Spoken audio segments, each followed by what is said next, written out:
The water came up fast that October morning in 1876, swallowing the valley like a hungry beast, and Yates McCready knew if he did not move right then, someone was going to die. He had been riding fence line on the northern edge of his brother's ranch when he saw the wall of muddy water barreling down from the mountains. The autumn rains had been relentless for 3 days straight, turning every creek and rivulet into a roaring torrent, and now the Sacramento River had finally given up trying to contain itself. Yates wheeled his horse around and spurred toward higher ground, his heart hammering against his ribs, but then he heard it a scream high and desperate, cutting through the roar of the flood. He did not think. Thinking would have told him to save himself, to let the water take whatever it wanted and count himself lucky to escape with his life. Instead, he yanked his boots off, tied them to his saddle, and slapped his mare hard on the rump, sending her scrambling up the hillside. Then he turned and ran straight toward the sound of that scream. The water hit him like a fist when he entered it, cold and furious, dragging at his legs. He pushed forward, feeling the ground disappear beneath him as the flood deepened. Soon he was swimming, then wading again as he found purchase on what might have been a submerged fence or the roof of a shed. The current pulled at him with greedy fingers, but Yates had grown up swimming in these rivers, and he knew how to move with water instead of against it. That was when he saw her.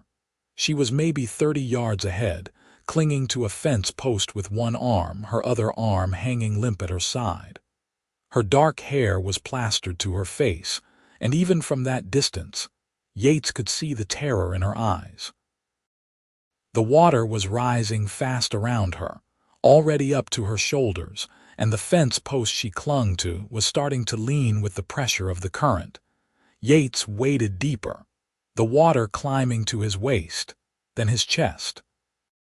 His feet found the ground again, and he pushed forward with everything he had, fighting the current that wanted to sweep him sideways.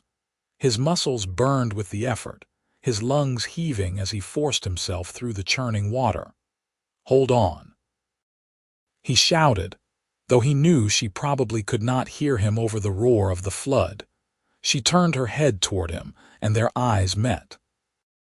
In that instant, something passed between them, recognition, maybe, or just the pure animal understanding that comes when two people are balanced on the knife edge between life and death. Her lips moved, but he could not hear what she said. Yates pushed harder, his boots slipping on the submerged ground, finding purchase and losing it again. The water was chest deep now, pressing against him with such force that every step felt like moving through concrete. But he kept going, his eyes locked on hers, watching the fear in her face war with something else, hope, maybe, or just sheer stubborn refusal to let go. When he finally reached her, his hands closed around her waist, and he felt her good arm release the fence post and wrap around his neck. She was shaking so hard her teeth chattered. "I have got you," he said, his mouth close to her ear so she could hear him. "I have got you, my arm," she gasped. "I think it is broken." Yates looked down and saw the unnatural angle of her left arm. "Do not worry about that now." "Can you hold on to me?" She nodded, her right arm tightening around his neck. Yates turned them both toward higher ground, but the current immediately tried to rip her away from him. He wrapped both arms around her and started moving, half wading, half swimming, using every ounce of strength he had to keep them both upright. The journey back felt 10 times longer than the journey out. Every muscle in his body screamed, and twice he lost his footing completely, going under with her still clinging to him. But each time he found the bottom again and kept pushing forward, his jaw clenched so tight it hurt. Finally, blessedly, the water began to shallow. It dropped to his waist, then his knees, and then they were stumbling up onto the hillside where his horse waited, ears pinned back in fear. Yates collapsed onto the muddy grass with the woman still in his arms, both of them gasping for air. For a long moment, neither of them spoke. They just lay there, chests heaving, listening to the roar of the water below them. Yates became aware of the warmth of her body against his, the way her breath stirred the wet fabric of his shirt. He loosened his grip, suddenly conscious that he was holding a complete stranger. She rolled away from him and sat up, cradling her injured arm. Now that they were out of immediate danger, Yates could see her properly. She looked to be in her early 20s, with a strong, striking face and dark eyes that held an intelligence he liked immediately. Her dress was torn and muddy, and she was missing one shoe. "Thank you," she said, her voice hoarse. "You saved my life." "What were you doing out there?" Yates asked, pushing himself up to sitting. "Trying to save the horses," she said. "Our ranch is down in the valley. The water came so fast. My father told me to run, but I saw our mare trapped in the corral and I thought I could get her out." She looked down at her broken arm. "The fence collapsed on me. I managed to grab the post, but I could not pull myself free." "Where is your father now?" Her face went pale. "I do not know. He was trying to get the cattle moved. I lost sight of him when the water hit." Yates looked down at the valley, now completely submerged. Buildings poked up through the brown water like broken teeth. If her father had been down there when the main wave hit, his chances were not good. But Yates did not say that. Instead, he stood and offered her his hand. "We need to get you to a doctor. That arm needs setting." She let him pull her to her feet, swaying a little.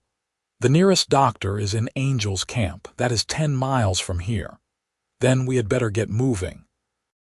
Yates whistled for his mare, who came reluctantly, still eyeing the floodwater with suspicion. He helped the woman up into the saddle, then swung up behind her, keeping one arm around her waist to steady her.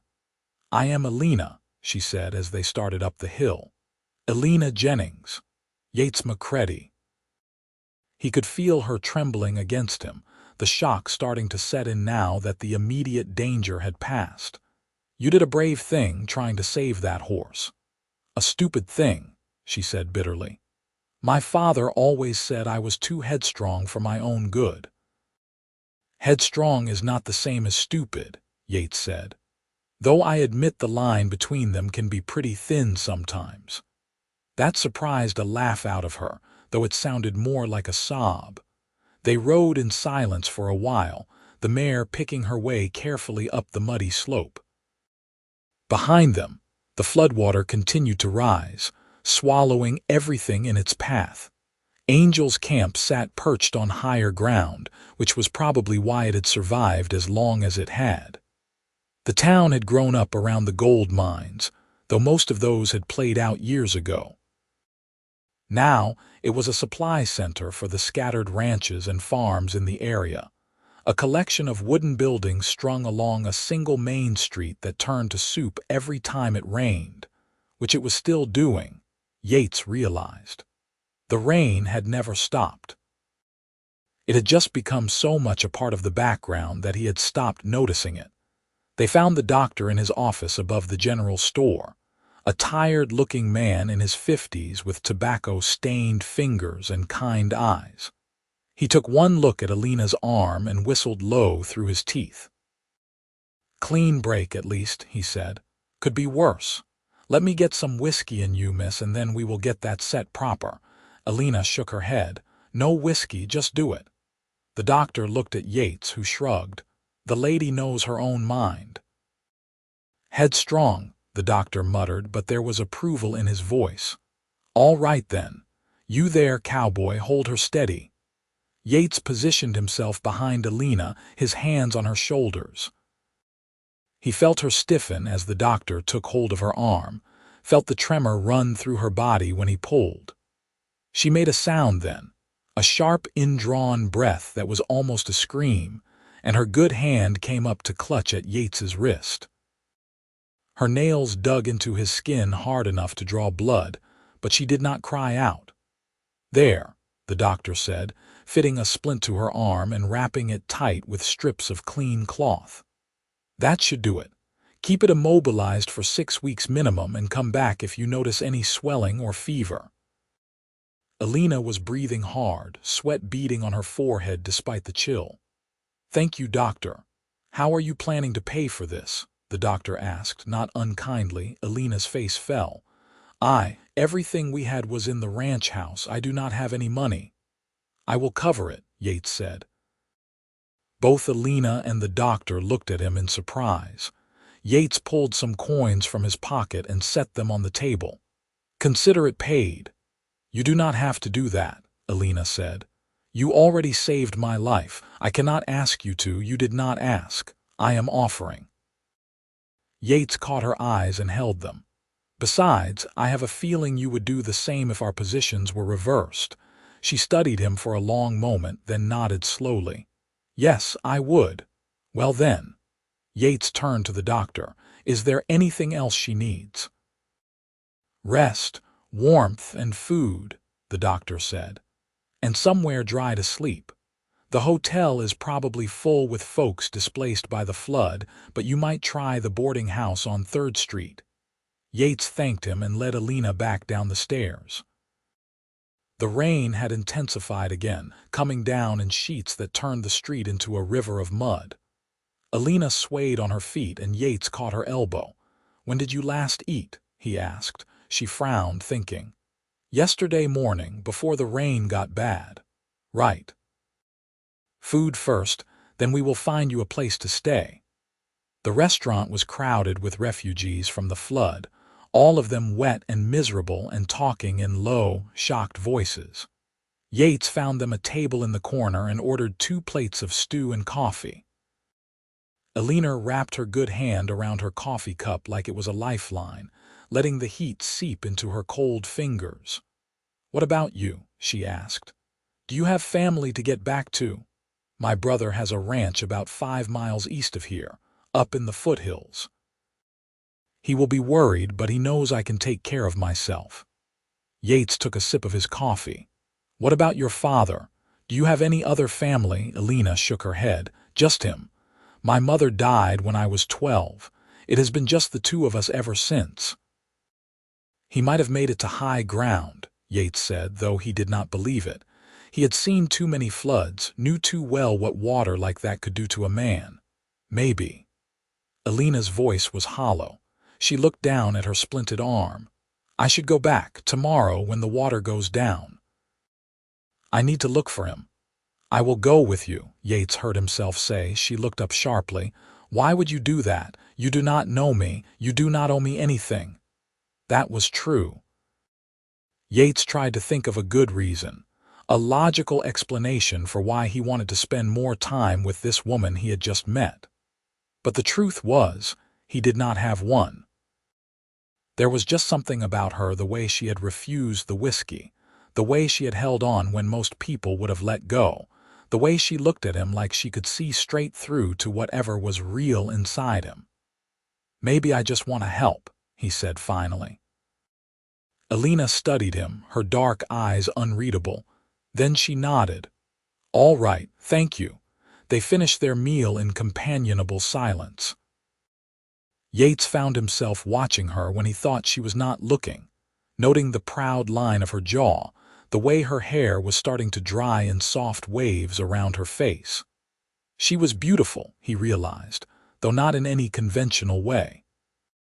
Hers was a beauty built of strength and character, the kind that only revealed itself slowly.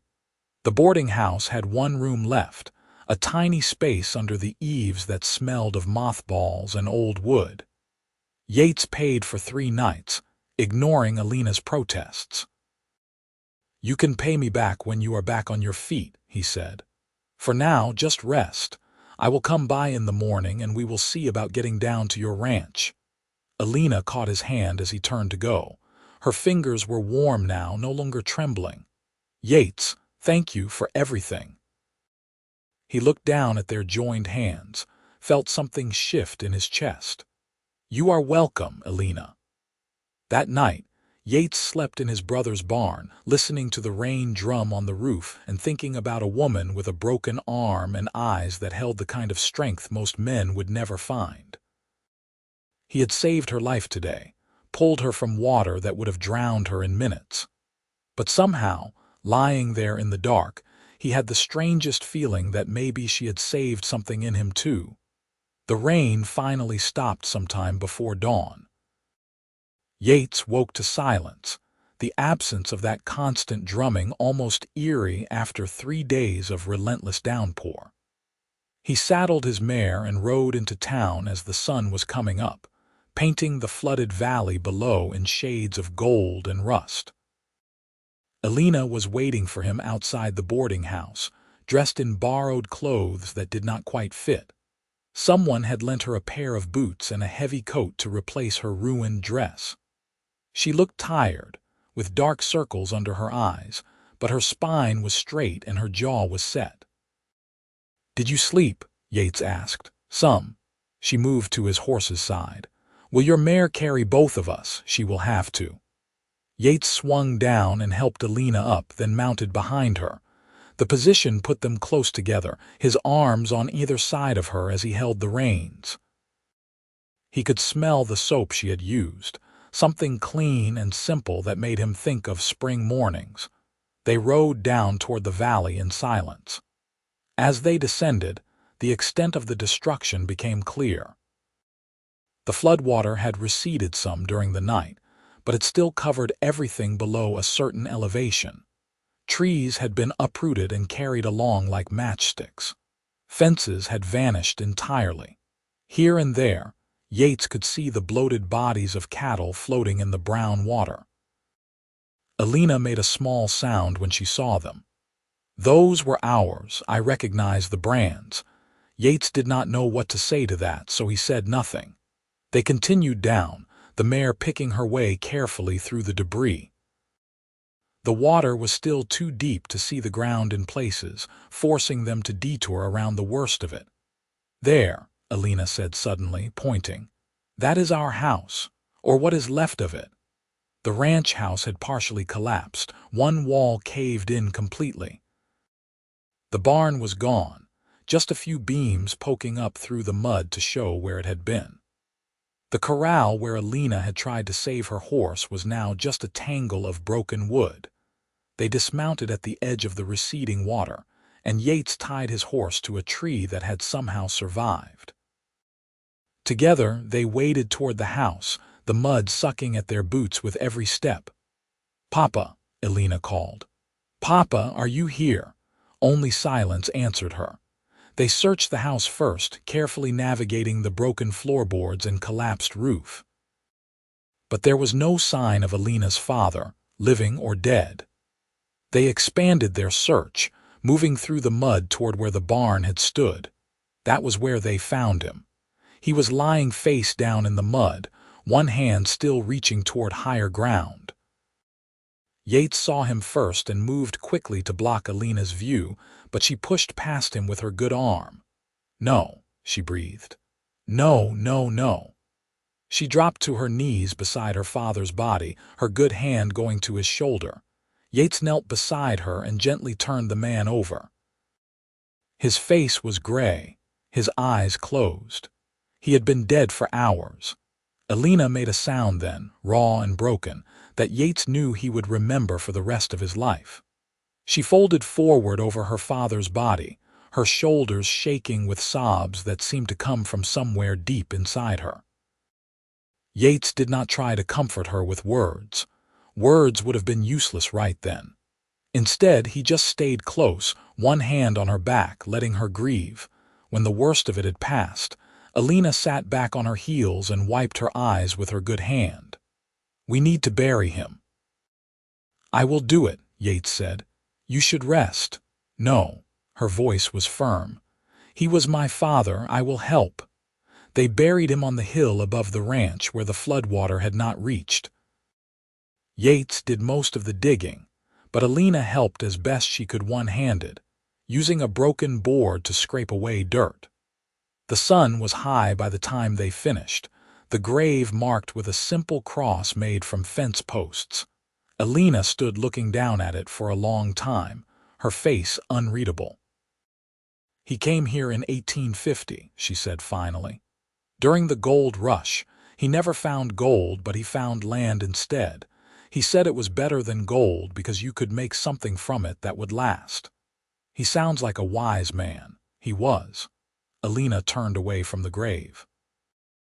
"There is nothing left here for me now. The ranch is destroyed.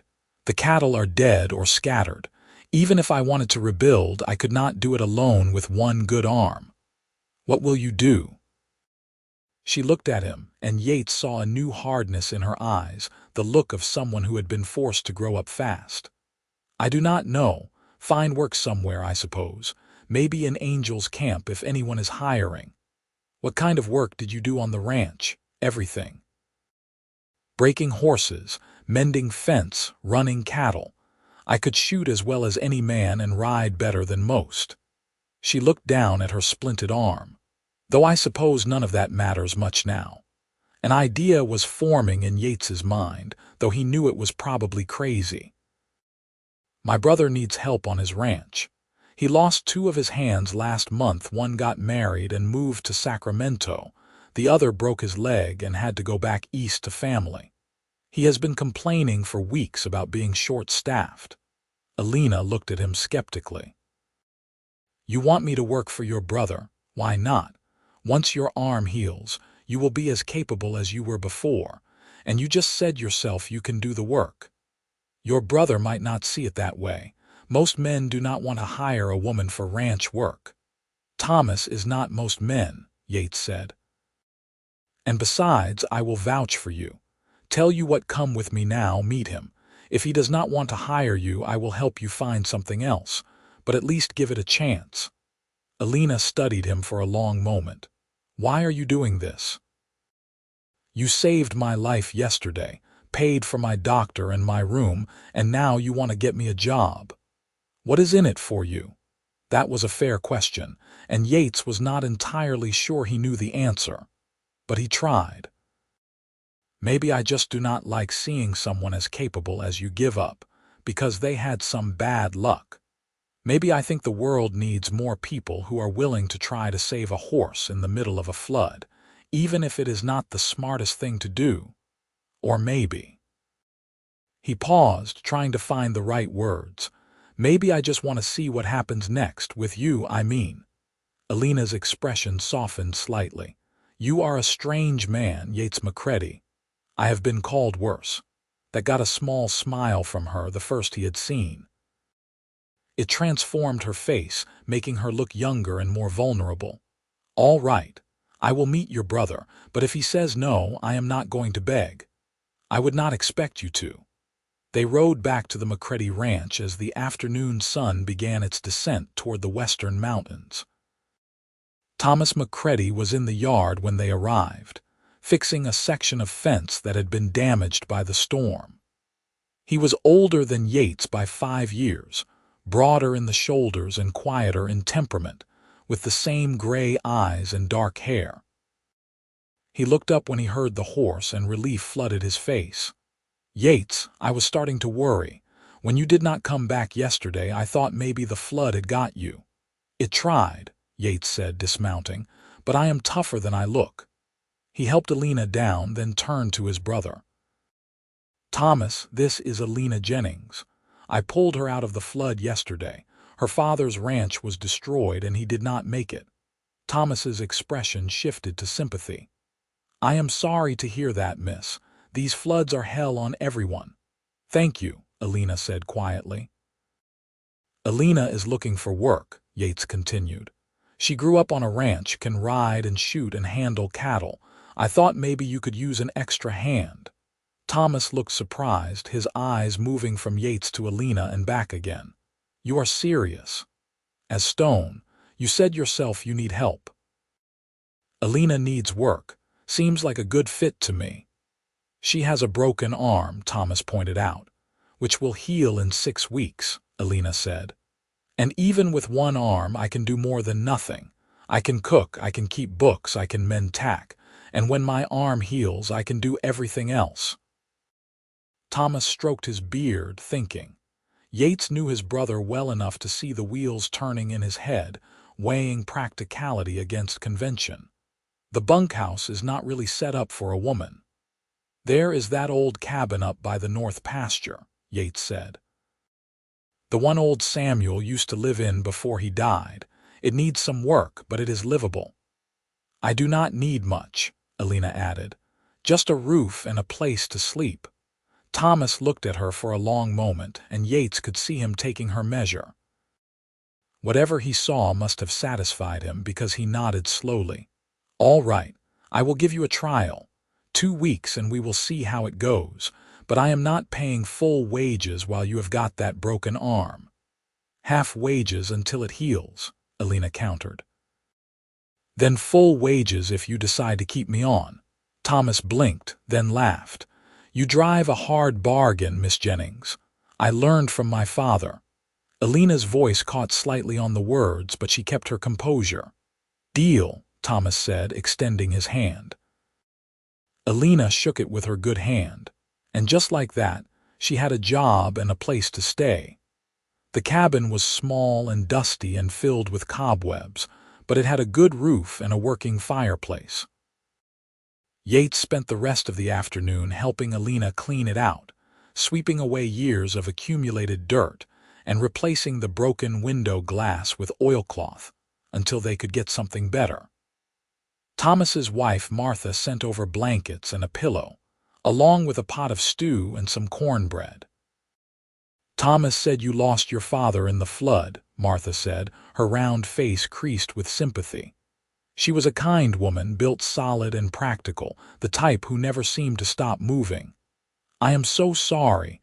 That is a terrible thing." "Thank you," Elena said. "Your husband has been very generous, giving me a chance like this." "Well, we do need the help, that is true enough, and if Yates vouches for you, that is good enough for me." Martha shot Yates a meaningful look that made him want to squirm. "My brother-in-law is a good judge of character, even if he does not always show the best sense himself." "I am standing right here, Martha," Yates said. "I know you are." She patted his arm affectionately. "Now, Miss Jennings, you come up to the main house if you need anything. And do not let these men work you too hard while that arm is healing." After Martha left, Elena sank down onto the narrow bed and looked around the cabin. "This is more than I expected. Your family is very kind." "They are good people," Yates agreed. He should go, he knew. It was getting late and Elena needed rest.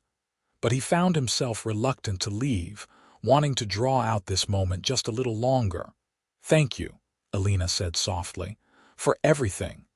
I do not know what I would have done if you had not been there yesterday." "You would have figured something out," Yates said. "You are a survivor, maybe, but I am glad I did not have to find out." She stood and walked over to him, looking up into his face. She was tall for a woman, the top of her head coming almost to his chin. "You are a good man, Yates McCready." He felt heat creep up his neck. "I just did what anyone would do." "No, most people would have saved themselves and counted their blessings. You went into that water knowing you might not come back out." She reached out with her good hand and touched his chest, right over his heart. "That takes courage." Yates could feel the warmth of her palm through his shirt, could smell the clean scent of her hair. For a moment, he was intensely aware of how alone they were, how close she was standing. Then he stepped back, breaking the connection. "I should let you rest," he said, his voice rougher than he intended. "Tomorrow is going to be a long day." Something flickered in Elena's eyes, disappointment maybe, or just exhaustion. "Good night, Yates." "Good night, Elena." He walked back to the main house through the gathering dusk, his mind churning. He barely knew this woman. He had met her yesterday, pulled her from a flood, and now she was working on his brother's ranch. It was all happening too fast, making him feel off balance in a way he did not entirely like. But when he closed his eyes that night, all he could see was Elena's face in the moment before he reached her. the way she had looked at him like he was the only solid thing in a world made of water. And he knew, with a certainty that both thrilled and terrified him, that his life had just changed in ways he could not yet understand. The next few weeks fell into a rhythm. Elena proved herself more than capable despite her broken arm, taking over the ranch bookkeeping and meal preparation for the hands. She had a sharp mind for numbers, and a talent for making even basic supplies taste good. More importantly, she fit in with the rough crew of ranch hands like she had been born to it, giving back as good as she got when they teased her and earning their respect with her competence and her refusal to complain. Yates found himself making excuses to be around her. He would volunteer to check on the north pasture, which just happened to be near her cabin. He would offer to help with repairs that did not really need two people. He would linger over meals in the bunkhouse, listening to her trade stories with the other hands about horses they had broken or cattle drives they had been on. Thomas noticed, of course. "You are being obvious," he said one evening as they were mending tack in the barn. "I do not know what you are talking about," Yates said, not looking up from the bridle he was working on. "Right. And I suppose you just naturally spend twice as much time around here as you used to. Has nothing to do with a certain dark-haired woman with a broken arm." Yates sighed. "Is it that obvious to me?" "Yes, to her," Thomas shrugged. "Hard to say. She keeps her cards pretty close to her chest. I barely know her, so get to know her better. Ask her to go riding with you when she is off duty. Take her into town. Court her properly if that is what you want." "What if she is not interested?" Thomas gave him a long look. "You pulled her out of a flood, found her a job, and have been making sheep's eyes at her for 2 weeks. If she was not interested, I think she would have said something by now." Yates thought about that. His brother had a point. Elena was not the type of woman to let things slide if they made her uncomfortable. The fact that she had not told him to back off suggested she might be open to something more. The question was, what did he want? Yates had never been much for courting. He had known a few women over the years, but nothing had ever stuck. He liked his freedom, like being able to move from job to job without worrying about anyone but himself. Getting involved with someone meant putting down roots, making commitments.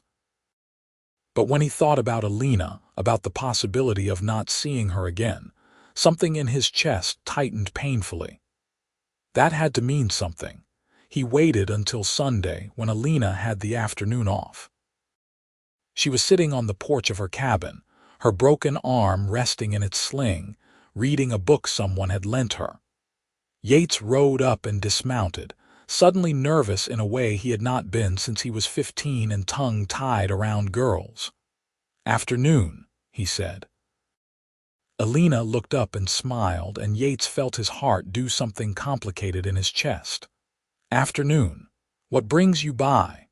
"I was thinking maybe you would like to go for a ride.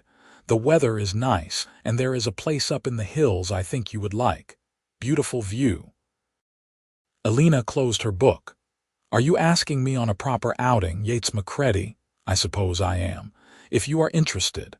She studied him for a moment, and Yates had the uncomfortable feeling she could see right through him to all the uncertainty underneath. Then she smiled. "I would like that." "Let me get my boots." They rode up into the foothills, following a narrow trail that wound through stands of pine and oak. The October air was crisp and clear, washed clean by the recent rains, and the sky overhead was a brilliant blue. Yates led them to a rocky outcrop that looked out over the valley below, where the floodwaters had finally receded, leaving behind a landscape transformed by mud and debris. "You can see for miles up here," Elena said, sliding down from the horse. She walked to the edge of the outcrop and stood there, the wind tugging at her hair. "It is beautiful, even with all the destruction." Yates joined her, looking out over the valley. "My father brought me here when I was a boy." He said this was where he came when he needed to think, when the world got too heavy.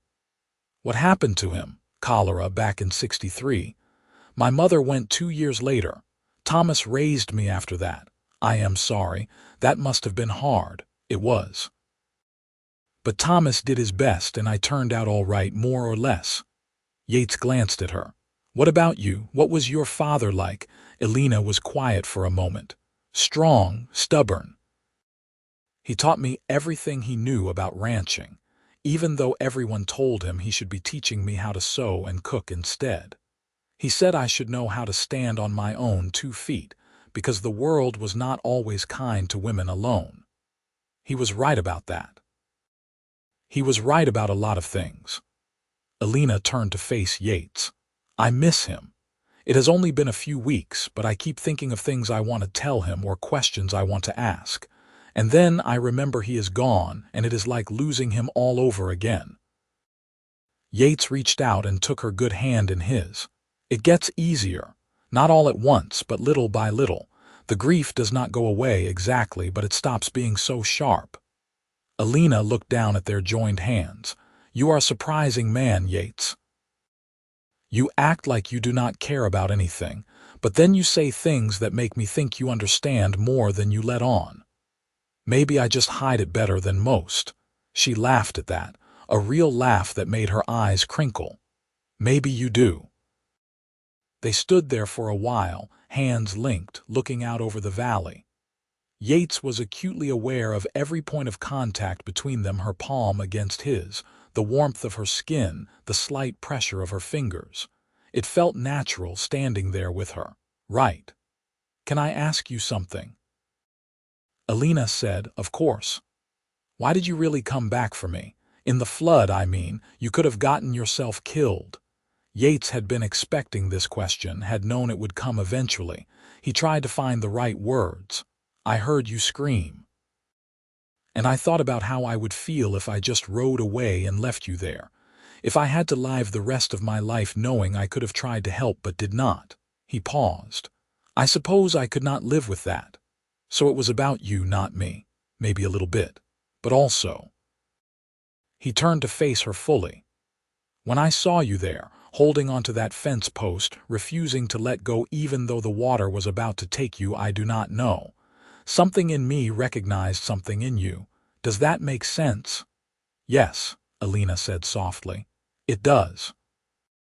She stepped closer, and Yates felt his breath catch.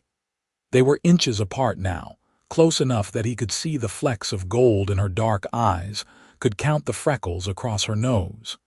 His free hand came up to touch her face, his fingers tracing the line of her jaw. Elena, he said, and then stopped, not knowing what he wanted to say. She solved the problem by rising up on her toes and kissing him. It was a gentle kiss, tentative, as if she was not quite sure of her welcome. But Yates responded immediately, his arm going around her waist to pull her closer. She made a small sound and melted against him, her good arm coming up to wrap around his neck.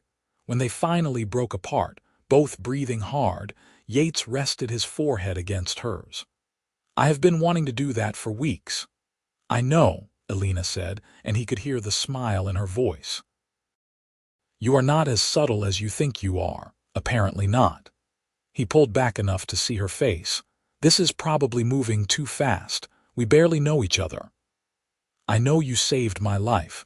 I know you got me a job when I had nothing. I know you are kind and brave and loyal to your family. Elena's good hand came up to cup his face. I know that when I am around you, I feel safe in a way I have not felt since my father died. Is that enough to start with? Yes, Yates said. Yes, that is enough. They kissed again, longer this time, and Yates felt something settle into place inside him, like a puzzle piece finally finding its proper spot. This was what he had been looking for without knowing it, this feeling of rightness, of coming home. When they finally rode back to the ranch, the sun was setting, painting the sky in shades of orange and pink. Yates helped Elena down from her horse, and she swayed against him for just a moment before stepping back. Thank you for today, she said. I needed it more than I realized. We can do it again, whenever you want. I would like that. She touched his hand briefly, then turned and walked toward her cabin.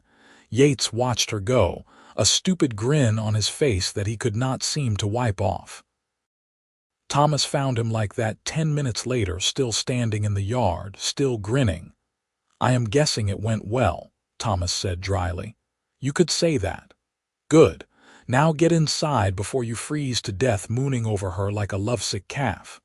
But Yates did not mind the teasing. He felt like he could stand there all night and not notice the cold.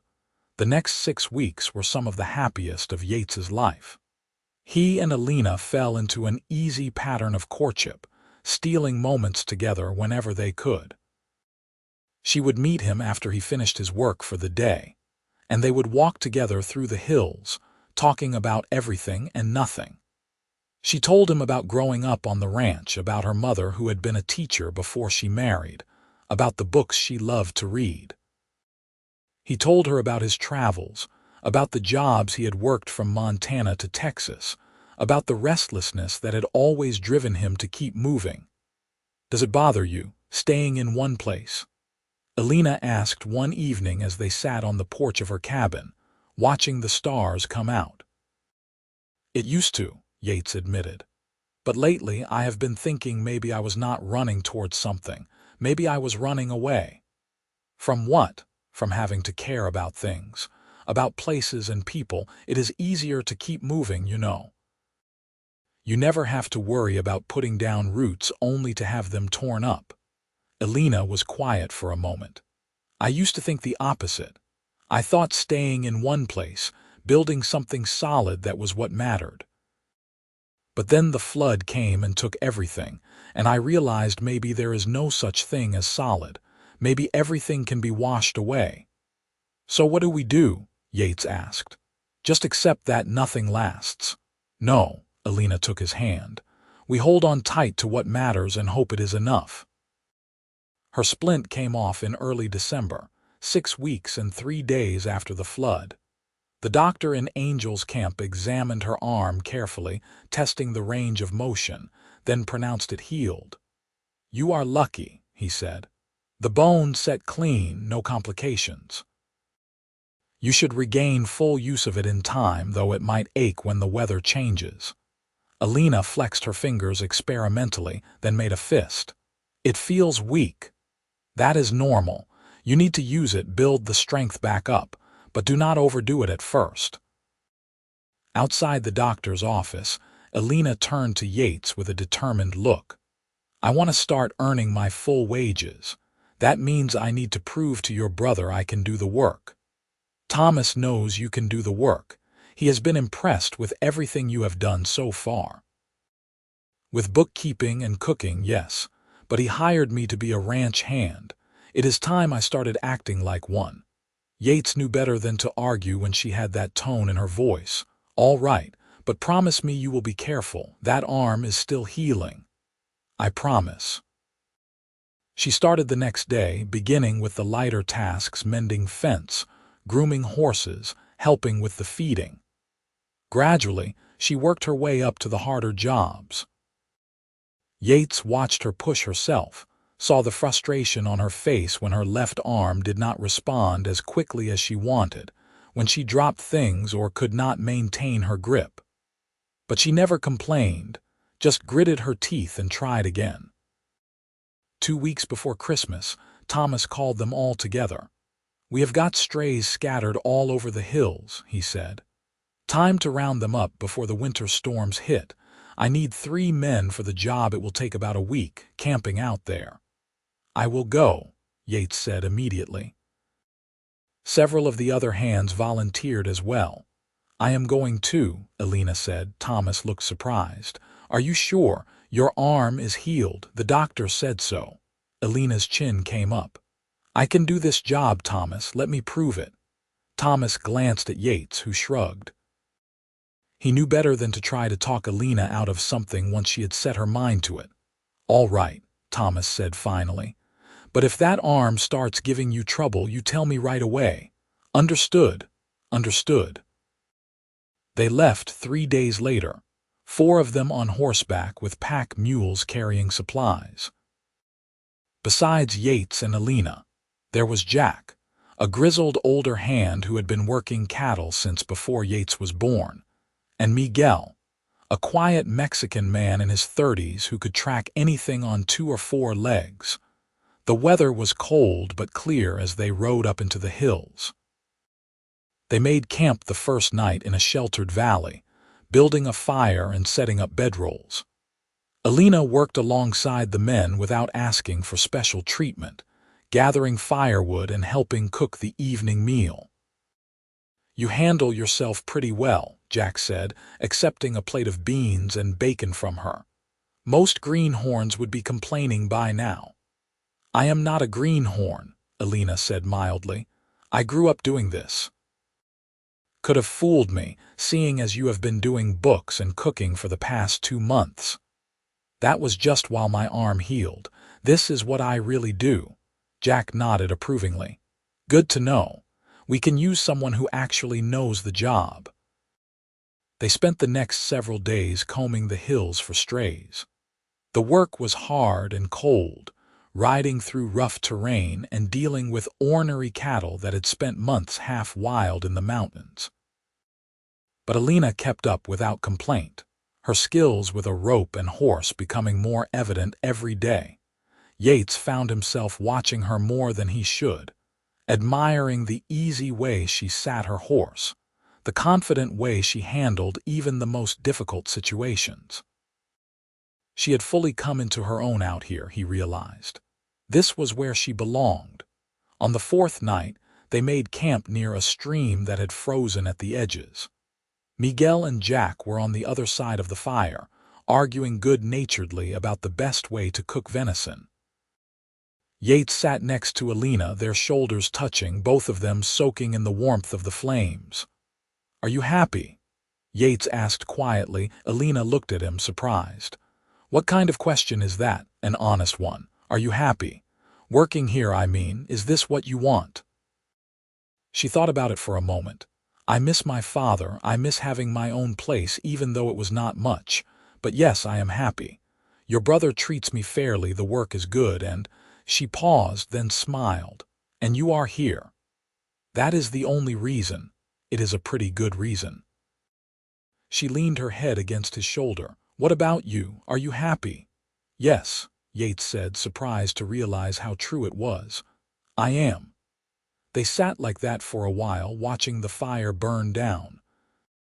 Across from them, Miguel and Jack had moved on to arguing about horses now, their voices a comfortable backdrop to the night sounds.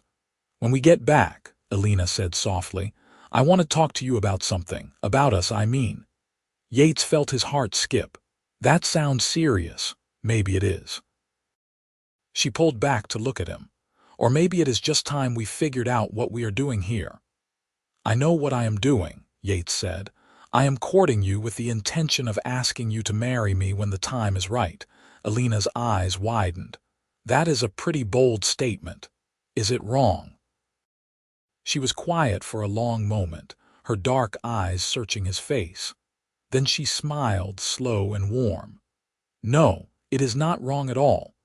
They finished the roundup 2 days later, driving nearly 50 head of cattle back down to the ranch. Thomas was pleased, not just with the number of strays they had recovered, but with how well the crew had worked together.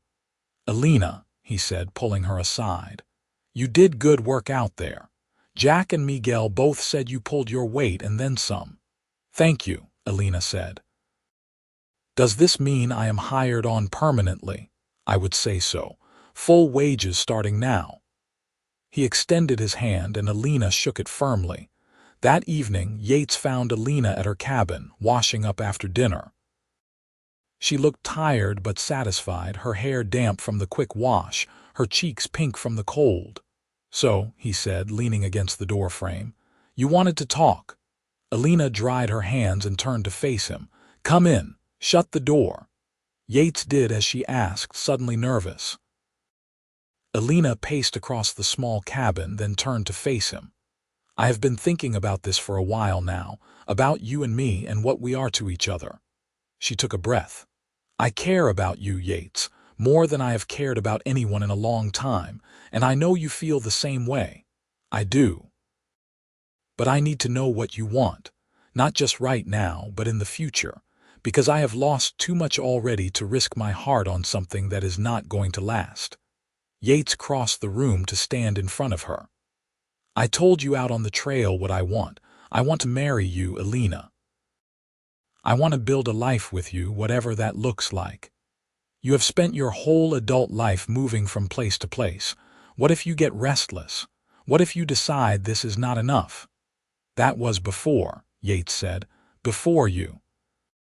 Before I understood what it meant to have something worth staying for. He took both her hands in his. I am not going to lie and say I will never feel restless again. That is part of who I am. But I know with absolute certainty that I would rather be restless here with you than free anywhere else. Elena's eyes were bright with tears. That is quite possibly the most romantic thing anyone has ever said to me. Is that a yes? You have not actually asked me a question yet. Yates laughed, then dropped to one knee, still holding her hands. Elena Jennings, will you marry me? Yes, she said, pulling him to his feet. Yes, of course I will. He kissed her then, deep and thorough, pouring everything he felt into it. Elena kissed him back just as fiercely, her arms wrapped tight around his neck. When they finally broke apart, both breathing hard, Yates rested his forehead against hers. I do not have a ring, he said. I do not need a ring. I just need you. They were married 3 weeks later on a bright January morning with snow on the ground. Thomas and Martha stood up for them, and the small church in Angel's Camp was packed with ranch hands and neighbors who had come to wish them well. Elena wore a simple blue dress that Martha had helped her make, and she looked so beautiful that Yates felt his throat close up when he saw her walking down the aisle.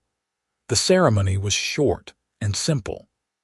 They exchanged vows, promising to love and honor each other through whatever came. When the minister said Yates could kiss his bride, he did so thoroughly, to the cheers and laughter of everyone gathered. The reception was held at the ranch, with food and music and dancing that went on late into the night. Yates danced with his wife. He could hardly believe it until his feet hurt and his face ached from smiling. Elena laughed and spun in his arms, her eyes bright with happiness, and Yates thought he had never seen anything more beautiful in his life. Later, much later, they walked back to the cabin together through the snow. Thomas had helped Yates fix up the place as a wedding present, adding new furniture and replacing the makeshift oilcloth windows with real glass. It was small but comfortable, and most importantly, it was theirs. Inside, Elena turned to face him, suddenly shy. They had been careful to observe the proprieties during their courtship, never going beyond kisses and careful embraces. But now they were married, and everything was different. Yates reached out and tucked a loose strand of hair behind her ear. "Are you nervous?" "A little," Elena admitted. "Are you terrified?" Yates said honestly, and that made her laugh. They came together slowly, learning each other with gentle hands and whispered words. Yates had been with women before, but this was different. This mattered in a way nothing else ever had. Every touch, every kiss was a promise, a commitment to the life they were building together. Afterward, they lay tangled together under the quilts Martha had given them, Elena's head on Yates's chest, his arm around her shoulders. The fire had burned down to embers, casting a soft glow through the cabin. "Happy?" Yates asked. "More than I ever thought possible," Elena said. "After the flood, after losing my father and the ranch, I thought that was it. I thought I had lost everything that mattered. But then you waded into that water and pulled me out, and everything changed. You changed my life too," Yates said. "I just did not know I needed changing until I met you." Elena propped herself up on one elbow to look at him. "Promise me something. Anything. Promise me we will always be honest with each other, even when it is hard, especially when it is hard. I promise, Yates said. He pulled her back down against him. Now get some sleep, wife. Tomorrow starts our real life together. Elena smiled against his chest. I like the sound of that. Wife, good, because you are stuck with me now. I would not have it any other way. The first year of their marriage was not easy, but it was good. They learned each other's rhythms, their quirks and habits. Elena learned that Yates had nightmares sometimes, thrashing awake in the middle of the night with his heart pounding, though he could never remember what he dreamed about. Yates learned that Elena talked to herself when she was working through a problem, carrying on entire conversations with no one. They worked side by side on the ranch, building their reputation as a team. Elena proved herself again and again, earning the respect not just of Thomas's crew but of the neighboring ranchers. Word spread about the woman who could ride and rope as well as any man, who had survived the Great Flood and come out stronger. In the summer, they helped Thomas expand the ranch, buying up land from neighbors who had decided to give up after the flood. By fall, the McCready Ranch was one of the largest in the area, and Yates and Elena were running most of the day-to-day operations. You two have done good work, Thomas said one evening over dinner. He and Martha had invited Yates and Elena to the main house for a meal. The ranch is more profitable now than it has ever been. It is a good operation, Yates said. You built something solid here. We built it, Thomas corrected. All of us. And I have been thinking about the future, about what happens when I am too old to run things anymore. You have got plenty of years left in you, Martha said, patting his hand. Maybe so, but I want to know the ranch will be taken care of. Thomas looked at Yates. I want you and Elena to take over. Be full partners with me now, and when the time comes, the ranch will be yours. Yates glanced at Elena, saw his own surprise reflected in her face. Thomas, that is, I do not know what to say. Say yes, Thomas said. You have earned it, both of you. Elena's hand found Yates's under the table. He squeezed it, then looked at his brother. Yes, thank you. We will take good care of it. I know you will. Later, walking back to their cabin under the stars, Elena said, Did you ever think your life would turn out like this? Never, Yates admitted. A year and a half ago, I was drifting from job to job with no plan beyond the next paycheck. Now I am married, a partner in a successful ranch, with a future I actually want. It is funny how fast things can change, Elena said. One day you are drowning, the next day someone pulls you out and your whole world shifts. Yates stopped walking and pulled her into his arms. I love you. I do not think I say that enough. You show me every day, Elena said, but she smiled. But I like hearing it too. I love you, Yates. They stood there for a moment, wrapped in each other's arms, surrounded by the sounds of the night. Then Elena pulled back, a strange expression on her face. What is wrong? Yates asked. Nothing is wrong, I have something to tell you. She took a breath. I am pregnant. Yates felt like the ground had dropped out from under him. You are you sure? Pretty sure. I have missed my monthly twice now, and I have been feeling sick in the mornings. Elena searched his face anxiously. Are you happy about this? Happy, Yates laughed, a slightly hysterical sound. Elena, I do not even have words. Of course I am happy. We are going to have a baby. He picked her up and spun her around, making her laugh and protest that he was going to make her dizzy. When he set her down, he kissed her soundly, then dropped to his knees and pressed his ear against her stomach. What are you doing? Elena asked, running her fingers through his hair. Listening. Can you hear anything in there yet? It is too early for that, you fool. But she was smiling, her hand resting on his head. Yates stood and pulled her close again, suddenly overcome with emotion. He was going to be a father. He and Elena were going to have a child, a whole new person who was part of both of them. It was terrifying and wonderful and more than he ever thought he would have. We should tell Thomas and Martha, Elena said. "Tomorrow. Tonight I just want it to be us." They walked the rest of the way to the cabin hand in hand, both of them quiet but content. Inside, Yates built up the fire while Elena got ready for bed. When they finally lay down together, he kept one hand on her stomach, marveling at the life growing there. "Boy or girl?" he asked. "Does it matter?" "Not even a little bit. I am just curious." "I think a boy," Elena said. "With your eyes and my stubbornness. God help us if that is true." Elena laughed and snuggled closer. "We are going to be all right, are we not? As parents, I mean." "We are going to be great," Yates said with more confidence than he felt. "We will figure it out together, just like everything else." The pregnancy was not easy.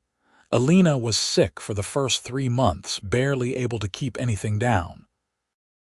She hated being weak, hated having to curtail her work on the ranch. But Yates was there every step of the way, holding her hair when she was sick, bringing her water and dry crackers, rubbing her back when the discomfort kept her awake at night. As winter turned to spring and Elena's belly began to swell with the baby, her energy returned. She insisted on continuing to work, though Yates and Thomas both tried to convince her to take it easy. "I am pregnant, not made of glass," she said irritably when Yates tried to stop her from helping with the spring branding. "Women have been working through pregnancy since the beginning of time." "That does not mean you should," Yates argued. "What if something happens? What if I go crazy from sitting around doing nothing? That is more likely to happen." Elena put her hands on her hips. "I am not an invalid, Yates. Trust me to know my own limits." So he did, though it about killed him to watch her work when all he wanted to do was wrap her in cotton and keep her safe. But Elena knew what she was doing, and she was careful not to overdo it. As the months passed and her belly grew, she gradually shifted to lighter work, taking over more of the bookkeeping and planning while the men handled the heavy lifting. The baby came on a hot August night, 3 weeks earlier than expected. Elena's water broke while she was helping Martha prepare dinner, soaking through her dress and sending Martha into a flurry of action. "Get Yates," she ordered one of the hands who had been lingering near the kitchen. "And someone ride for the doctor in Angel's camp. Tell him to hurry." Yates was out checking the stock when word reached him. He rode back to the ranch at a dead gallop, his heart in his throat. Elena was in their cabin, pacing back and forth with both hands pressed against the small of her back. "It hurts," she said when she saw him, and the fear in her voice nearly undid him. "I know, sweetheart, I know." He helped her to the bed. "The doctor is coming." "He will not make it in time," Martha said grimly from the doorway. She had delivered more than a few babies in her time and knew the signs. This one is in a hurry. The next several hours were the longest of Yates's life. He stayed by Elena's side, holding her hand, wiping the sweat from her face, whispering encouragement even as he felt utterly helpless. Elena was in agony, her face contorted with pain, and there was nothing he could do except be there. "I cannot do this," she gasped at one point, her fingers digging into his hand. "Yates, I cannot." "Yes, you can," he said fiercely. "You are the strongest person I know. If you can survive a flood, you can do this." Martha was at the foot of the bed, sleeves rolled up, her face set in concentration. "I can see the head. Elena, on the next pane, you need to push, hard as you can." Elena bore down with a sound that was half scream, half growl. Yates felt her nails break his skin but did not flinch. He would have let her break every bone in his hand if it would help. "Again," Martha commanded. "One more good push." Elena pushed, her whole body straining with the effort. And then, suddenly, there was a new sound in the cabin, a high, angry wail that made Yates's heart stop. "It is a boy," Martha said, her face breaking into a smile. "A healthy boy." She wrapped the baby in a clean cloth and handed him to Elena, who cradled him against her chest with trembling arms. The baby was red and wrinkled and covered in vernix, and he was the most beautiful thing Yates had ever seen. "He is perfect," Elena breathed, tears streaming down her face. "Yates, look at him." Yates looked and felt something shift fundamentally inside him. This tiny person with his miniature fingers and toes, his shock of dark hair, his eyes screwed shut against the bright world, this was his son. His and Elena's. The product of their love, the future they had built together. "What should we name him?" Elena asked. They had talked about names but never settled on anything. Now, looking at his son, Yates thought about the journey that had brought them here, about the flood that had almost taken Elena from him, about the water he had waded through chest deep to reach her. "Joseph," he said, "for new beginnings." Elena smiled. "Joseph McCready, I like it." The doctor finally arrived an hour later, huffing and apologetic about the delay. But Martha had done everything perfectly, and both Elena and the baby were healthy. He examined them both, pronounced everything in order, and left with instructions for Elena to rest for at least 2 weeks. 2 weeks of rest, Elena muttered after he left. "As if I have time for that." "You will make time," Yates said firmly. He was sitting beside the bed, watching Joseph sleep in Elena's arms. "Martha and I can handle things on the ranch. You just focus on healing and taking care of our son." Elena was too tired to argue. She fell asleep with Joseph still cradled against her chest, and Yates sat there watching them both, overwhelmed with love and gratitude.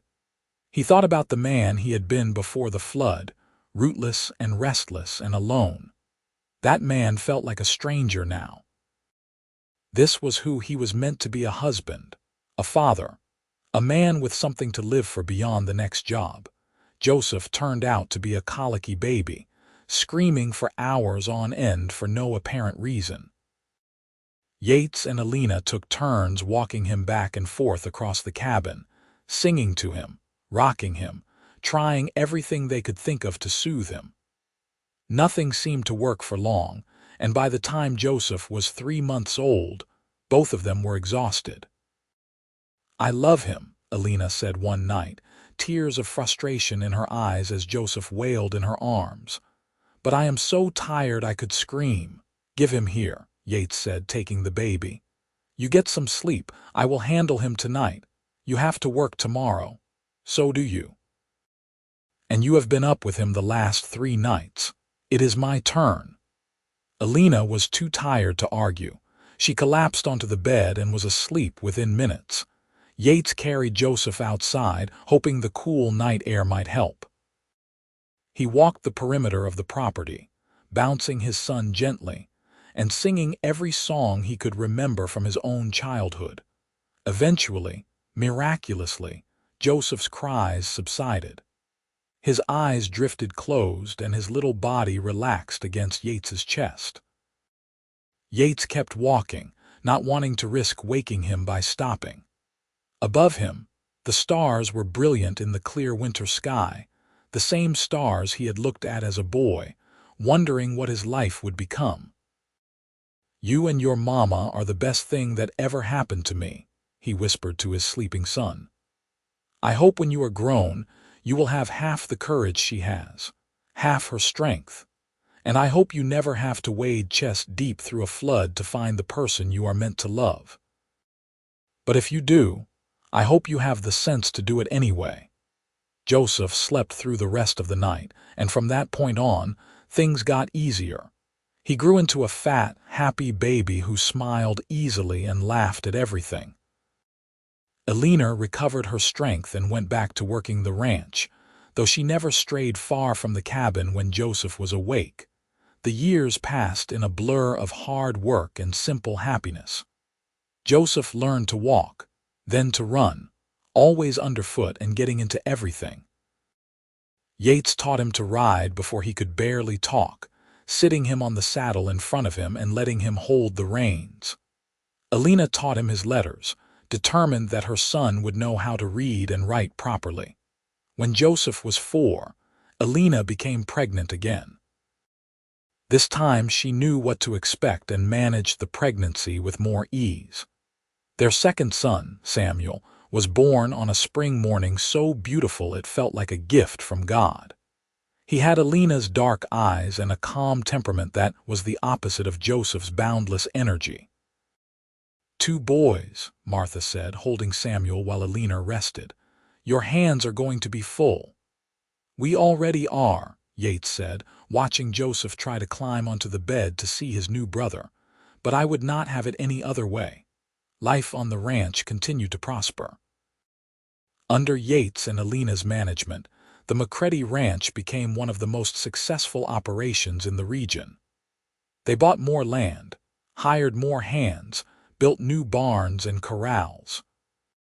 Thomas and Martha moved into a smaller house on the property, officially retiring and leaving the ranch to Yates and Elena.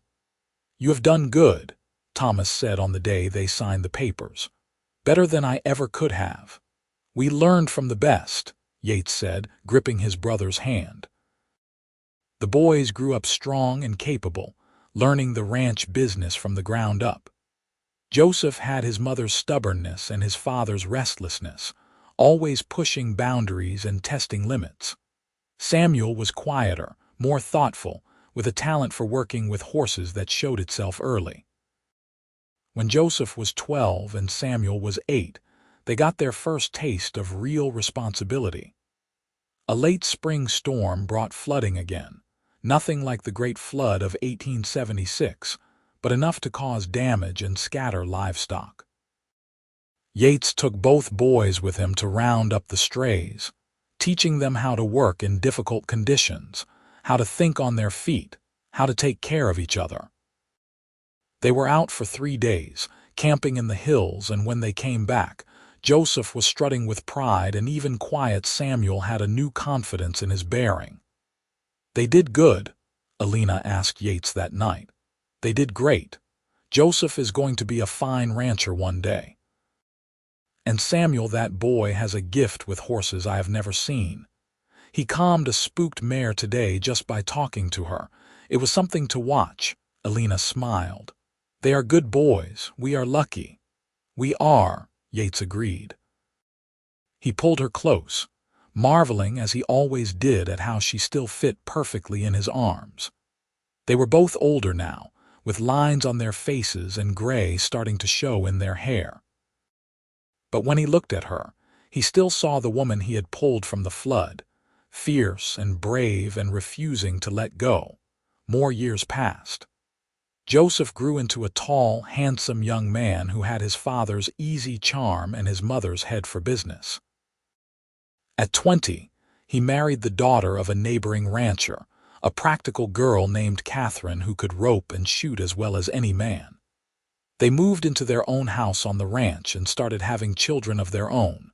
Samuel stayed on the ranch too, though he showed no interest in marrying. He was content working with the horses, developing a reputation as one of the best trainers in California. People came from as far away as San Francisco to buy horses he had trained. Thomas passed away peacefully in his sleep when he was 73, with Martha at his side. The whole community turned out for his funeral, testament to the respect he had earned over a lifetime of hard work and fair dealing. Martha followed him less than a year later, and they were buried side by side on the hill overlooking the ranch. Yates and Elena took over the main house then, leaving their cabin to whichever of the ranch hands needed it most. They were in their 50s now, still working the ranch but beginning to let Joseph and the younger hands take over more of the heavy labor. One evening in late October, exactly 40 years after the flood, Yates and Elena rode up to the overlook where he had first kissed her. The valley below was gold and green in the autumn light, peaceful and prosperous. It was hard to believe that this was the same place that had been underwater 4 decades ago. "You remember what we talked about up here?" Elena asked. She was riding beside him, as comfortable on a horse now as she had been at 20. "Every word," Yates said. "You asked me why I really came back for you in the flood, and you said you could not live with yourself if you had not tried to help." Elena smiled. "But I think it was more than that. I think somehow, even then, you knew." "Knew what?" "That we were meant to find each other. That I was supposed to be holding that fence post, and you were supposed to wade through that water to reach me. That everything that came after all of this was always going to happen." Yates considered that. "I do not know if I believe in fate. I think we make our own choices, carve our own paths." "Maybe, but some choices feel less like choices and more like inevitabilities." Elena turned to look at him. "Did you ever regret it? Staying here, putting down roots, giving up the freedom you used to have?" "Not once," Yates said without hesitation. "Everything I want is right here. You, our sons, our grandchildren, this land we have built together. Why would I regret that? I do not know. I just wanted to ask after all these years." Yates reached over and took her hand. "I love you, Elena McCready, from the moment I saw you in that flood to right now, this second. You are the best thing that ever happened to me." Elena's eyes filled with tears. "I love you too. Thank you for not riding away that day. Thank you for wading into the water." "Always," Yates said. "I would wade through any flood to reach you." They sat there on their horses, hands linked, watching the sun set over the valley. Behind them, the ranch spread out, a testament to everything they had built together. Their sons and grandchildren were down there somewhere, carrying on the legacy. The land they had fought for, worked for, loved. This was what mattered, Yates thought. Not the gold that had brought so many to California, not the restless wandering he had done in his youth. This family, love, land that bore the mark of your labor. This was what lasted. They rode back to the ranch house as the stars came out, still holding hands like young lovers. Inside, the house was warm and bright, filled with the sound of their grandchildren playing. Joseph's oldest boy, Thomas, named after his great-uncle, came running up to show Yates a drawing he had made of a horse. "That is real good," Yates said, studying it seriously. "Is that Ranger?" "Yes, you can tell. Of course I can. You got his star marking just right." The boy beamed and ran off to show someone else. Elena came up beside Yates and leaned against his shoulder. "This is a good life," she said softly. "The best," Yates agreed. That night, lying in bed with Elena curled up beside him, Yates thought about the journey that had brought them here. About the flood that had brought them together. About all the small moments and big decisions that had shaped their life. He thought about the man he had been before, lonely, restless, searching for something he could not name. And he thought about the man he was now, content, rooted, surrounded by love. Elena stirred in her sleep and moved closer, and Yates wrapped his arm around her, holding her tight. Outside, the wind whispered through the trees, and somewhere in the distance, a coyote howled at the moon. But inside, everything was warm and safe and exactly as it should be. The years continued to roll by with the steady inevitability of seasons changing. Yates and Elena settled into the rhythm of their later years, still active on the ranch, but increasingly content to let Joseph and Samuel handle the day-to-day operations. They became the heart of a growing family, their home always open to their grandchildren, who came running whenever they saw their grandparents. Joseph and Catherine had 5 children in total, 3 boys and 2 girls, and each one seemed to carry some essential quality of Yates and Elena. Thomas, the oldest, had Elena's fierce determination. Mary, the second child, had Yates's easy way with people. The younger 3 were still finding themselves, but they were good children, respectful and hardworking. Samuel finally married when he was 35, to everyone's surprise. Her name was Rose, and she was a widow with 2 young children who had come west to start fresh after her husband died in a logging accident. Samuel had been helping her repair her wagon when it broke down near the ranch, and somehow they had found each other.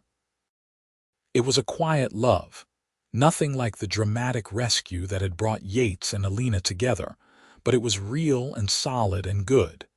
They had one child together, a daughter named Elena after her grandmother.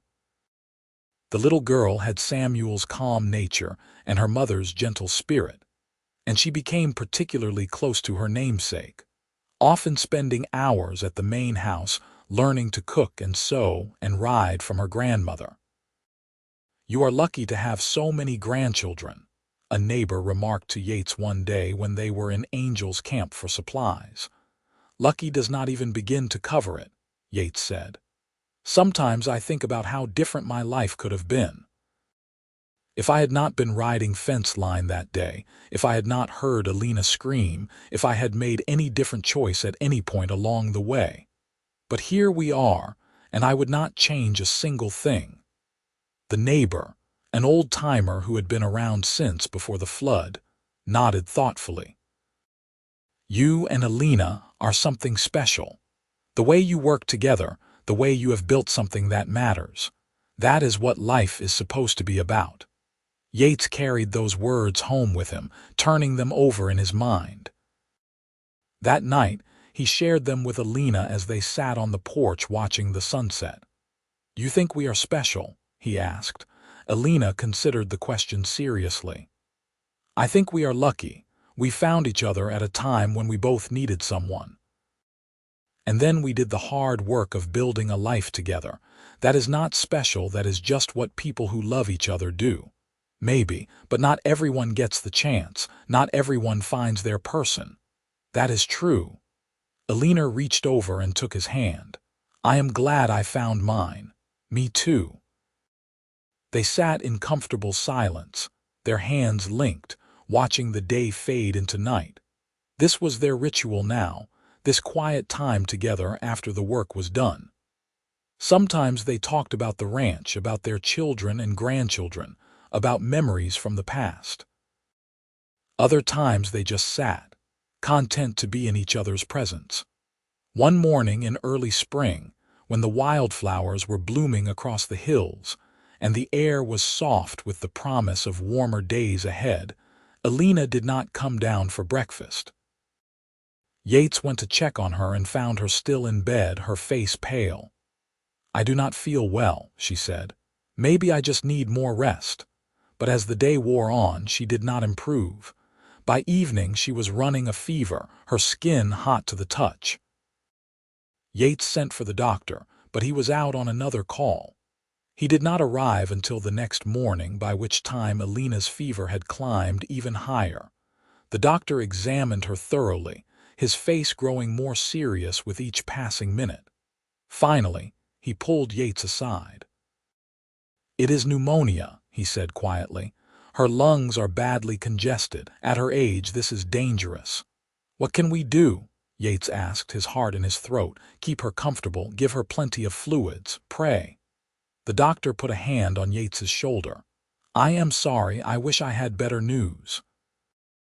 The next week was the longest of Yates's life. He stayed by Elena's side day and night, bathing her forehead with cool cloths, trying to coax her to drink water or broth, holding her hand and talking to her even when she was too delirious with fever to respond. Their children and grandchildren came to visit, filling the house with worried whispers and red-rimmed eyes. On the fifth night, Elena's fever broke. She woke lucid for the first time in days, her eyes clear as they found Yates sitting in the chair beside her bed. "How long have I been sick?" she asked, her voice hoarse. "Almost a week. You scared me half to death, woman." "I scared myself." She tried to sit up, but Yates gently pressed her back down. "Not yet. You need to rest and get your strength back." Elena was quiet for a moment, studying his face. "I thought I was going to die." "So did I," Yates admitted. "But you did not. You fought through it just like you fight through everything else." "I'm getting old, Yates. We both are. One of these days, one of us is going to get sick and not fight through it. But not today." And not for a long time yet, if I have anything to say about it. Elena smiled weakly. Always so stubborn. I learned from the best. She recovered slowly over the next several weeks, regaining her strength bit by bit. But the illness had taken something from her, Yates could see. She moved more carefully now, tired more easily. For the first time in their marriage, she looked frail. It frightened him, seeing her like that. Elena had always been his rock, the strong one, the survivor. The idea that she might not always be there, that someday he might lose her, it was almost more than he could bear.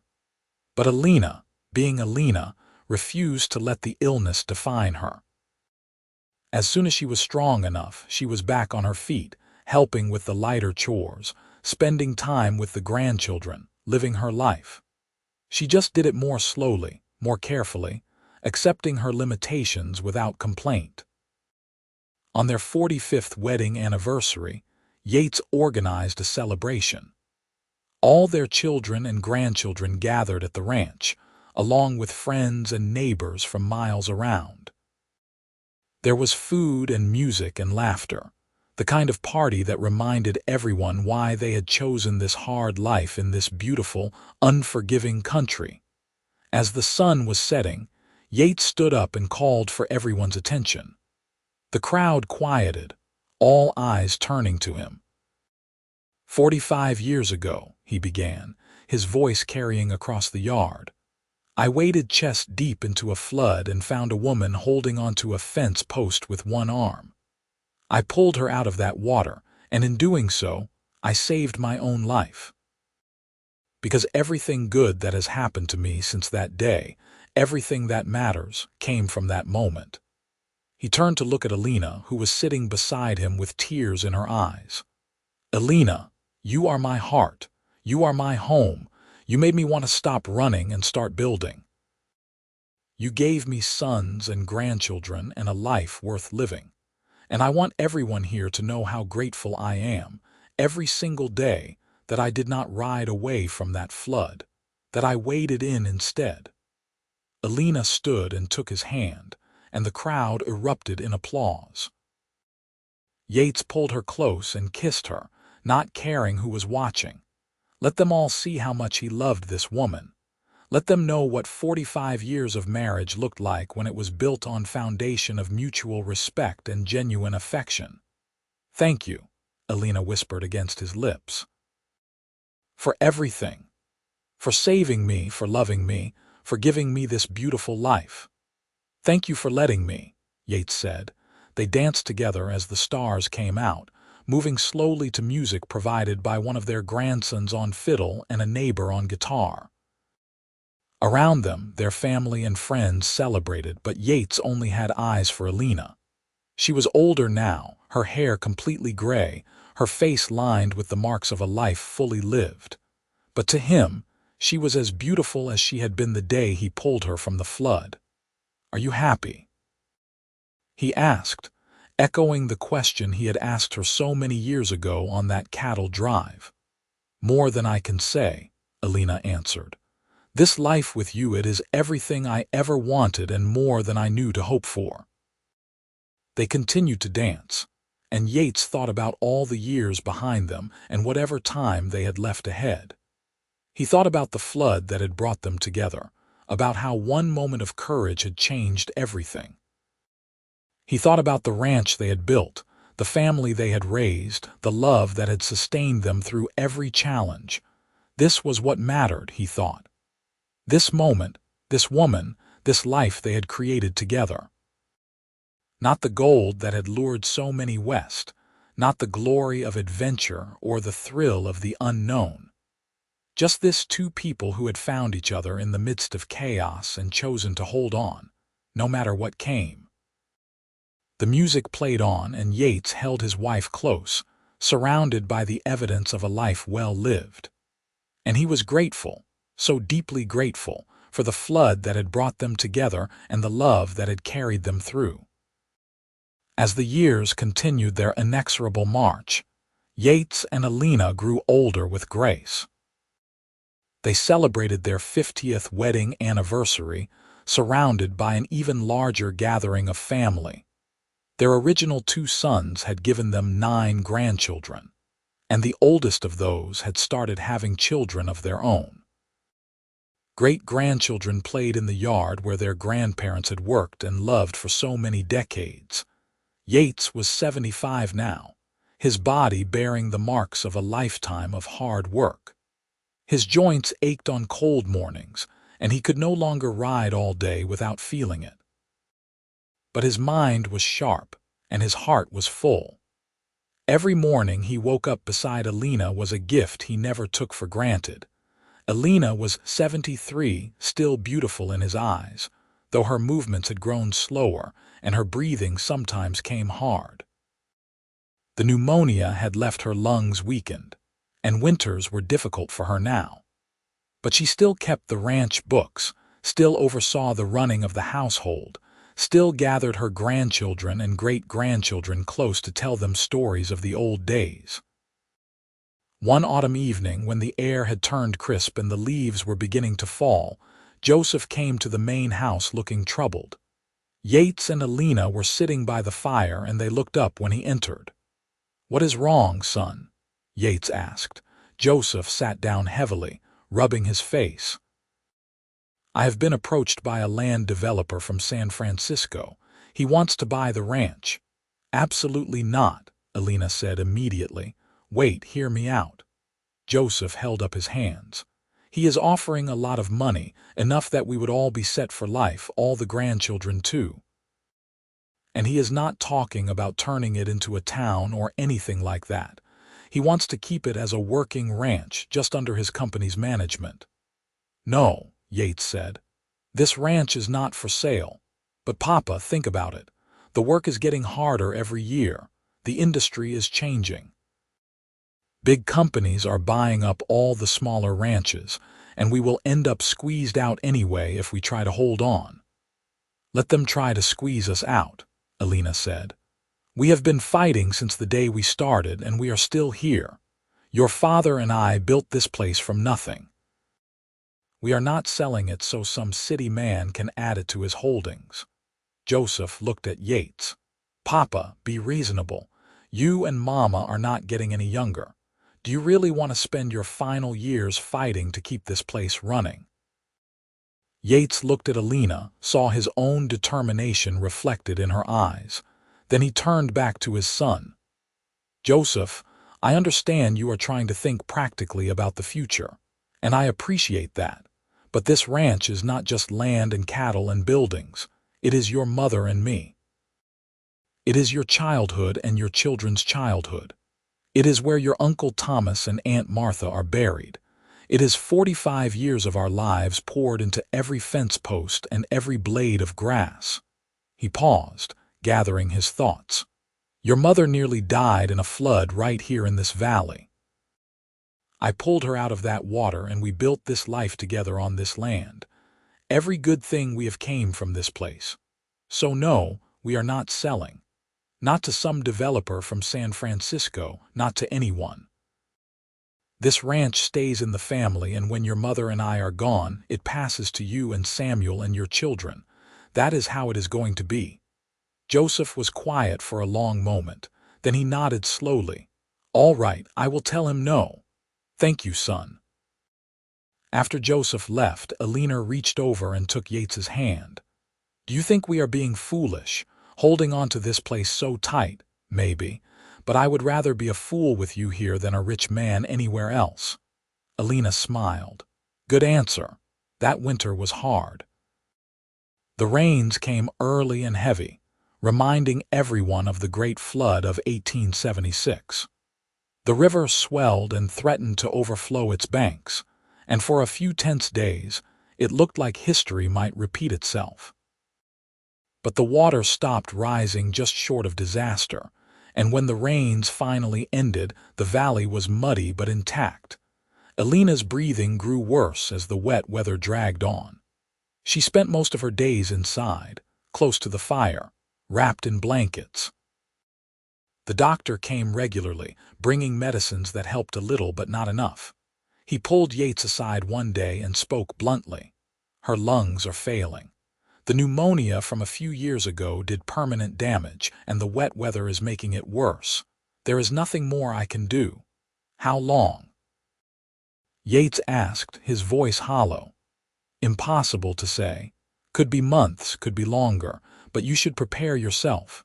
Yates could not prepare himself. How did you prepare for losing the person who was the other half of your soul? He spent every moment he could with Elena, sitting beside her, holding her hand, reminiscing about their life together. Their children visited daily, bringing the grandchildren and great-grandchildren to brighten her spirits. As winter turned to spring, Elena seemed to rally slightly. Her breathing eased and she was able to get out of bed more often. She insisted on taking short walks outside, leaning on Yates's arm, soaking in the sunshine and fresh air. "I want to see the flowers one more time," she said. "The wildflowers we saw on our first ride together. Do you remember?" "Of course I remember. Every detail." They made the trip on a beautiful May morning, riding together on the gentlest horse in the stable, with Joseph following behind on his own mount in case they needed help. Elena sat in front of Yates, his arms around her, just like the day he had pulled her from the flood and carried her to Angel's camp. The hillside was covered in wildflowers, a riot of color that took their breath away. Yellow and purple and red and blue, stretching as far as the eye could see. Yates helped Elena down and they walked slowly through the flowers, hand in hand. "It is beautiful," Elena said, "just like I remembered." "You are beautiful," Yates said, "more beautiful than any flower." Elena laughed, then coughed, the sound wet and rattling. But she was smiling when she looked up at him. "You have always been a sweet talker, Yates McCready. Only with you, only ever with you." They stood there together, surrounded by flowers and bathed in sunshine while Joseph waited respectfully at a distance. And Yates tried to memorize every detail, the way the light caught in Elena's gray hair, the warmth of her hand in his, the exact shade of her eyes. He knew with a certainty that hurt that this would be one of their last trips together, and he wanted to remember it forever. Elena passed away peacefully one night in early June. She went to sleep in Yates's arms and simply did not wake up. The doctor said her heart had finally given out, worn down by the struggle to keep her damaged lungs functioning. Yates knew he should be grateful that she had gone peacefully, without pain or fear, but gratitude was hard to find through the crushing weight of grief. For the first time in 45 years, he was alone, and he did not know how to be. They buried her on the hill overlooking the ranch, near where Thomas and Martha lay. The whole community turned out for the funeral, testament to the respect and love Elena had earned over a lifetime. Person after person came forward to share stories about her kindness, her strength, her willingness to help anyone who needed it. Yates listened to them talk about his wife and felt a strange mixture of pride and pain. When it was his turn to speak, he stood at the graveside and looked out over the faces gathered there. His sons and their families, friends and neighbors, people whose lives had been touched by Elena in ways large and small. 45 years ago, he began, his voice rough with emotion. I waded into a flood and found a woman holding onto a fence post with one arm. I pulled her out of that water, and she gave me everything. She gave me love and family and a reason to stop running. She gave me this ranch, this community, this life worth living. He had to pause, swallowing hard. Elena was the strongest person I ever knew. She survived a flood that killed her father, rebuilt her life from nothing, and made it better than it had been before. She raised 2 fine sons and loved 9 grandchildren, and got to hold 3 great-grandchildren before she died. She ran this ranch as well as any man and better than most. And she loved me, for reasons I never fully understood but was grateful for every single day.